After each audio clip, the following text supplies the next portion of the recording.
സ്ത്രീകൾ അനുഭവിക്കുന്ന കാര്യങ്ങൾ സ്വതന്ത്രമായി പ്രകടമാക്കാൻ പറ്റാത്ത അവസ്ഥ. PCOD. PCOD ഉള്ള സ്ത്രീകളിൽ പുരുഷ ഹോർമോൺ കൂടുതലായിരിക്കും. അതുകൊണ്ട് തന്നെ പലപ്പോഴും അവരുടെ വികാരങ്ങൾ കൃത്യമായ രീതിയിൽ അവർക്ക് എക്സിക്യൂട്ട് ചെയ്യാനായിട്ട് പ്രകടമാക്കാനായിട്ട് പറ്റാത്ത അവസ്ഥയായിരിക്കും. അത് പുറമേ നിന്ന് നോക്കുന്നവർക്ക് വളരെയധികം നോർമൽ ആയിട്ട് തോന്നാം. PCOD, PCOS തരത്തിലുള്ള ട്രീറ്റ്മെന്റിലൂടെ കടന്നു പോകുന്നവർക്ക് അവർക്ക് തന്നെ ഇനഫ് നോളജ് അവരുടെ ശരീരത്തിനെ പറ്റിയും മെന്റൽ ഹെൽത്തിനെ പറ്റിയും ഉണ്ട്. അത് ഒരു യാഥാർത്ഥ്യം. അവർ നല്ല രീതിയിൽ അപ്ഡേറ്റഡ് ആയിട്ടായിരിക്കും മുന്നോട്ട് പോകുന്നത്. പക്ഷെ അവർ നേരിടുന്ന ഒരു പ്രശ്നം എന്ന് പറഞ്ഞാൽ അവരുടെ മൂഡ് സ്വിങ്സ് കൺട്രോൾ ചെയ്യാൻ പറ്റില്ല.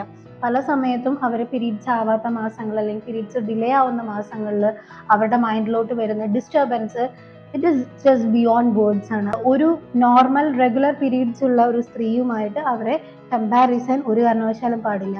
ആൻഡ് ദർ വെയിറ്റ്, ചിലവരിൽ വെയിറ്റ് ഗെയിൻ ഭയങ്കരമായിട്ട് ഉണ്ടാവും, ചിലവർക്ക് വെയിറ്റ് വെക്കുന്നുണ്ടാവില്ല, ചിലവർക്ക് ഫ്ലക്ച്വേഷൻസ് ഉണ്ടാവും. ഇപ്പൊ രാവിലെ ഒരു വെയിറ്റ്, വൈകുന്നേരം ഒരു വെയിറ്റ്.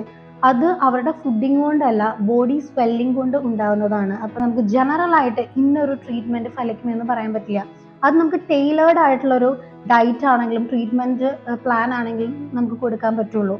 നമ്മളിപ്പോ പുറമേന്നോ അല്ലെങ്കിൽ യൂട്യൂബിൽ നിന്നോ ഇൻസ്റ്റാഗ്രാമിൽ നിന്നോ ഒക്കെ ഓരോ നോളജ് കിട്ടിയിട്ട് ഇത് ട്രൈ ചെയ്യുന്നൊക്കെ പറഞ്ഞു കഴിഞ്ഞാൽ അത് എല്ലാവർക്കും ആപ്ലിക്കബിൾ ആവണമെന്നില്ല. ഡിപ്രഷൻ സിംറ്റംസും ആൻസൈറ്റീസും ഇറ്റ് ഈസ് വെരി കോമൺ. അതുകൊണ്ട് തന്നെ പലപ്പോഴും അവർക്ക് വിഡ്രോവൽ സിംറ്റംസ് ഉണ്ടാകും. സൂയിസൈഡൽ തോട്ട്സ് ഹൈ ആയിരിക്കും. പലർക്കും സൂയിസൈഡൽ അറ്റംപ്റ്റ്സ് വരെ അവർ ട്രൈ ചെയ്തൊരു PCOD കണ്ടീഷനിലൂടെ പോകുന്നവരുണ്ടാവും.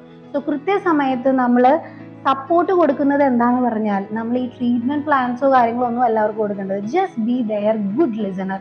അവർക്ക് പറയാനുള്ള കാര്യങ്ങൾ, അവരുടെ ഇമോഷൻസ് കേൾക്കാനായിട്ട് ഒരു കേൾവിക്കാരനോ കേൾവിക്കാരിയോ ആകുകയാണെങ്കിൽ അതിനപ്പുറം അവർക്ക് സപ്പോർട്ടൊന്നും വേറെ വേണ്ടി വരില്ല.